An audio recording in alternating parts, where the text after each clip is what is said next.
All right, what's up? So, as you can see, E30 is up there on the lift still. I'm in the middle of doing the brakes. So, I wanted to go over the video before I actually go over the video. I'm starting a new YouTube channel primarily for doing what I do. So, I do these cars, do swaps, weld stuff, blah, blah, blah. I'll be showing more of that. But I decided to make a new channel just to showcase that.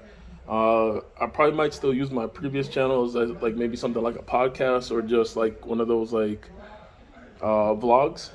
So, anytime I do car stuff, other than when I'm working on a customer's car, go over there. You guys can go over there. We can interact. Probably do a podcast, question and answers, and just regular daily stuff, and more for entertainment than just straight to it. And as much as fun as these things are up here, you know, it is a business move. So that's I don't know what you say, but so either way, I I appreciate you guys for tuning in. I said this is a new channel, so I'm trying to get my subscriber level back up. Actually, better than what it was previously because before I only had about 60 something subscribers. So I'm trying to get this channel moving, have more engagement, and have more fun, basically. Also, I realize in most of my videos I don't introduce myself, so I guess it's officially I'm Mikel. This is More Motors Racing. More Motors, not K Motors or K More. But, I was going to pick MMR, but MMR is taken. So I had to do KMR. K silent, by the way, just in case y'all ain't know. K is silent. But either way, like I said, I appreciate you guys for tuning into this new channel. Hopefully we can get this thing moving, get it to grow. I know it's a little late in the YouTube game, but we're going to go for what we go for. You know what I mean? So, like I said, share the video. You know the deal. Like, subscribe. Tell a friend to tell a friend who don't know nothing about it. If they like it, share it. They'll love it. And I appreciate you guys for tuning in. And let's roll with the new project over here. All right, so welcome back to the channel. I got a new project here behind me, courtesy of the man behind the camera, Jose, whose car it is. E30, 1980 something, vintage. You love it. You can probably see what engine's in the car at the moment, so it's really no surprise, and you can probably tell from the title. But we already put this thing in. We're about to take it out. Why? Because we're missing some parts, or there were some parts missing, had to come in the mail. Basically, we got to do those. We got to pull the engine out to do it. We got to check the transmission, put oil back in the transmission. Then we got to do the differential. We'll get it on the lift later at some point in time. Also, we got to paint the engine bay, or repaint the engine bay, because Jose painted it already. So here it is, K24, not a K20. More torque. I believe that, oh, stop making noise. If I remember correctly, technically this little 4-bang makes more power than the inline 6 that was in it. So we decided to put this in here, do something a little different. Once I pull it out, we'll go over the parts. Most of this stuff is from K-Power, which it took a while to get. No fault of ours, no fault of theirs, things happen. You know what? I might even put into the video what happened to this while we end up pulling the engine out, which is actually 2 reasons. One, I think I blew up the transmission or the differential. I don't really remember. And then 2, this thing got flooded. So literally it was parked up and then the flood came in and it kind of pushed us to have to get this thing done. It's been sitting for a while. Little by little, we've been putting it together, parts coming in. But yeah, that's it. I'm gonna pull the engine out. We're gonna hop into a time lapse, get this thing out, and then just look at the engine bay, the block, whatever. Put on whatever parts we gotta do. You know how it goes. All right, let's go.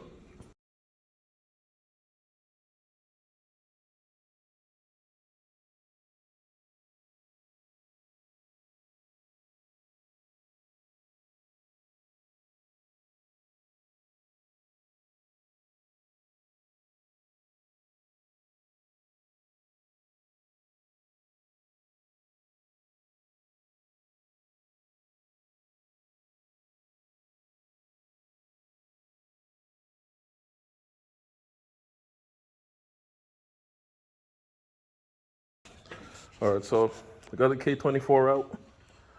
We gotta do the thermostat. So we gotta put on a new thermostat. We got the swivel thermostat. We have to do some stuff for the intake.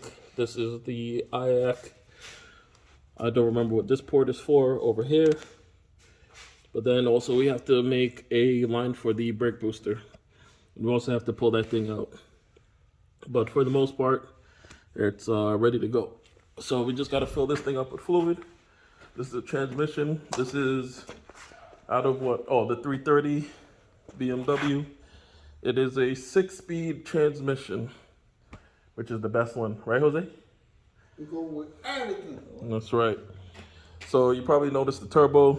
We ordered another turbo because this is set up for K-series, obviously. So this would be the front of the K if you were in an Accord or CRV or something.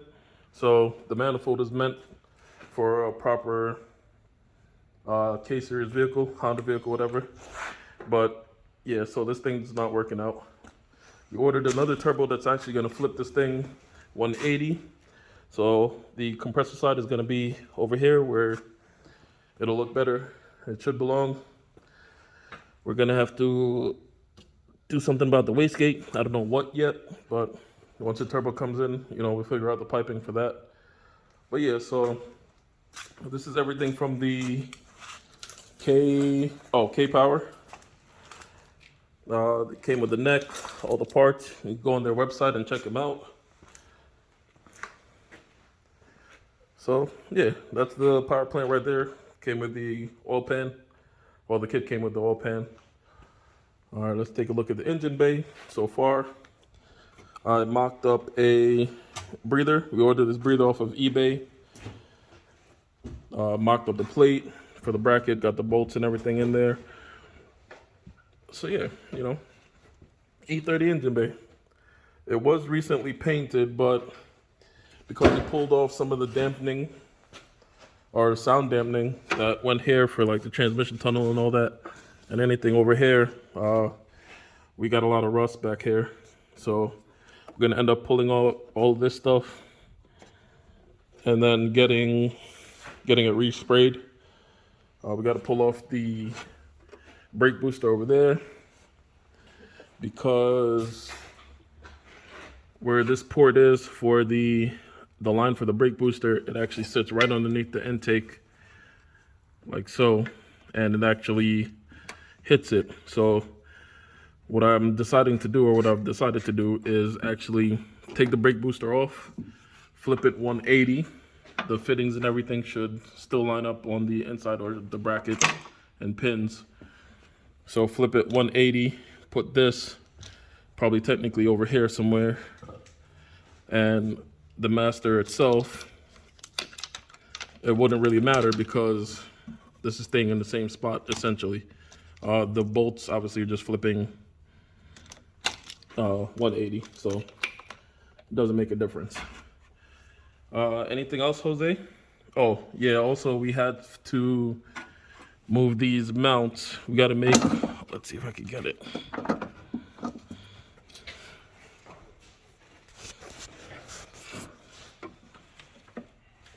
Yeah, Jose, how much did you tighten these things?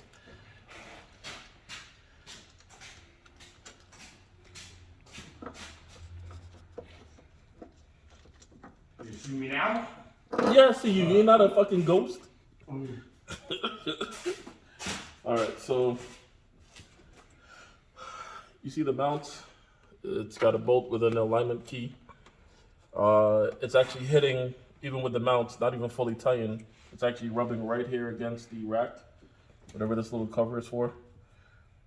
We don't have enough room to push the rack back anymore because it's actually pretty far back, and the way the alignment is, it will throw it off like a crazy amount. So we're not gonna put the rack back. We're just gonna end up make another hole here. That should be about a 1/2 inch. So we're gonna make a hole like literally right here on the edge. Same thing over here for that mount. And then we're gonna put the, you know, the little alignment dowel key over here. Make another spot. So we're gonna move this thing about a 1/2 inch forward, which will actually give us a little bit more room on the firewall also. But that's the main reason. One of the reasons we had to pull it out. So brake booster, flip that, get everything situated. The mounts, so we can push the engine forward like a 1/2 inch. I don't know why this rack sits so close. I mean, they've made the kit, so they would know, but I don't know why it sits so, it's right on it.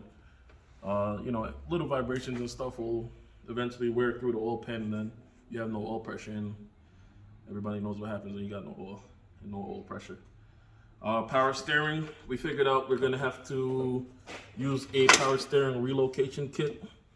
K-Power said they had one, but I didn't see it online. So we're gonna give them a call probably tomorrow or later, whenever. Today? No, definitely tomorrow or whenever. Because where the compressor is, where's the over here. That's compressor. That's the AC compressor. So AC compressor usually goes down here. So it'll usually go here and bolt up. But even with this locked into place properly, it barely contacts the mount, but the bushings, the engine mount bushings, this thing, it actually hits it, which if we moved it forward, it really wouldn't change anything because this still moves with the bracket itself. So we would have to actually notch it. So probably take out a section for the AC to fit. The only thing is then we won't have power steering. So we came up with another solution. We're going to go for the electronic pump, air conditioning pump. We've never done it before, but the kit seems pretty stout. It has everything we'll probably need. So once we get it, we're gonna mount it over here. Probably either, well, you can't see it now because this bracket is here, but we're gonna mount it underneath the underside. Remove this, what is this evaporator thing, whatever the hell it's called.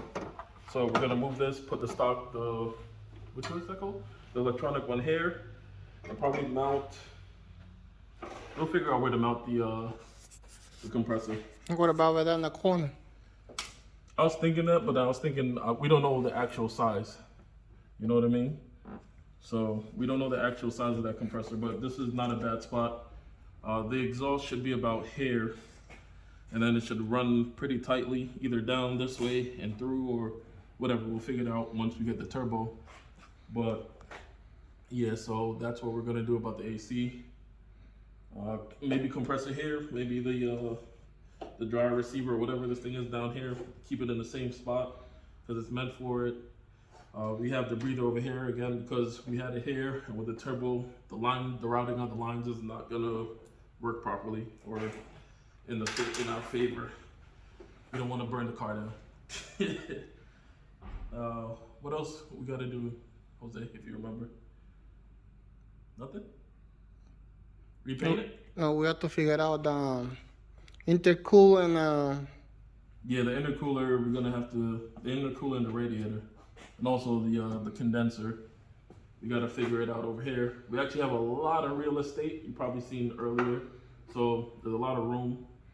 So space is not a thing, but we'll probably just have to extend some brackets or whatever. We're gonna actually end up having to put some holes in this frame right here, bumper frame, whatever, just to get some better airflow to the intercooler once it's on. We're gonna end up cutting out the front of the bumper, obviously to let the air in through those holes. And then, yeah, then after that, once we get it back in, we're waiting on the transmission bracket, because when we got this transmission, it didn't come with one. So the bracket that actually bolts up to the chassis wasn't there. We had the OEM one, which it doesn't fit. It's a different design, different pattern. So we're waiting on that. I think that's the only thing we're waiting. Then obviously after that, we got to do the drive shaft. We got to put in the diff, do the drive shaft. We got to do the the fuel lines coming up, but we'll do that up on the lift. So we already got the fuel lines, we got everything, mostly parts that we need. Just a few things we gotta fabricate and, you know, get in. But hopefully. You sound good, Bob. Stop that. Stop that. Don't do that. Don't do that. Say it again. No. But, but this is the interlude, or the beginning of the build. Technically, it's the middle. This is like on some Star Wars joint. This is the middle. We're gonna start in the middle and go back over it. And then we'll have this thing up and running in, let's call it 2 months at the most. So at least by the time it gets warm, this thing will be out on the road. I'm gonna tune it, do some street tunes, do some pulls. Whatever Jose decides to do with it after that is his choice.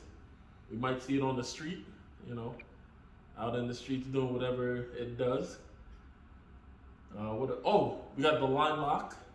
So we're gonna put a line lock kit in this thing so we can do some ill burnouts, get the tire, that for professional off-road use only, because we would never put this thing. And I'm the driver. I'm gonna have to edit that out. Yes. But yeah, you can drive it, no problem. 220 miles an hour, 60 years. That's a lot of mile per hour. It's a lot of mile per hour, but you know, maybe we'll take it out on a course, of course, not on the street. We're gonna take it out on a Track. on a track, a professional track down in Mexico. And Watkins Glen. there's not enough room for that. They do. No, they don't. There's no way you have enough room to wind this thing out to 200 miles an hour, bro. Well, Nah. We'll probably get up into like the high 100s. So maybe 150. 180. Yeah, 150. 180. We could definitely squeeze that out. But yeah, so I think in the next video we're gonna go over the K-Power kit. So I think that's it. Stay tuned. I appreciate you watching. Share the video, all that stuff. Like, subscribe, blah blah blah blah blah. I want to grow the channel this year. Like I said, you know, with everything going on with COVID, you know, mandate quarantines, blah blah blah. A lot of people then, you know, just chilled out. I was one of them, just staying away from people, all that. I'm gonna have to edit that out because nobody wants to hear that shit. But either way, thank you. Stay tuned for the build and see you next time.